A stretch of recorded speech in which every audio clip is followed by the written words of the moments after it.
பட்டாலிங் ஜெயா ஜாலன்காசிங்கில் உள்ள தங்கள் வீட்டின் வளாகத்திற்குள் நுழைந்த 10 பேர் கொண்ட கும்பல் தனது கணவர் ஞானராஜாவை தாக்கிய சம்பவம் திட்டமிட்டு கொள்ளையடிக்க வந்த கும்பலைப் போல் தெரியவில்லை என்று அந்த தொழிலதிபரின் மனைவி கீதாஞ்சலி தெரிவித்துள்ளார்.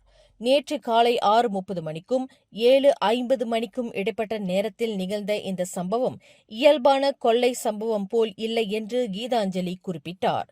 இது ஒரு கொள்ளை சம்பவம்தான் என்று முன்கூட்டியே முடிவுக்கு வந்துவிட முடியாது. காரணம், சம்பந்தப்பட்ட நபர்கள் நடத்திய தாக்குதல் மற்றும் அவர்கள் எச்சரித்த விதம் அனைத்தையும் பார்க்கும்போது கொள்ளையடிக்கும் போர்வையில் தங்களை மிரட்ட வந்த கும்பல் போல் தெரிகிறது. அந்த நபர்கள் வீட்டு வளாகத்திற்குள் நுழைந்தபோது சில வினோத சம்பவங்கள் நிகழ்ந்தன. அவற்றை தம்மால் அம்பலப்படுத்த இயலாது என்று கீதாஞ்சலி தெரிவித்துள்ளார். எனினும் வழக்கு ஒன்றில் தமது கணவர் முக்கிய சாட்சியாக இருப்பதால் தமது கணவருக்கும் தங்கள் குடும்பத்திற்கும் போலீஸ் பாதுகாப்பு அவசியமான ஒன்று என்று கீதாஞ்சலி குறிப்பிட்டார். மேலும் செய்திகளை தெரிந்து கொள்ள கீழே இருக்கும் பெல் பட்டனை அழுத்துங்கள்.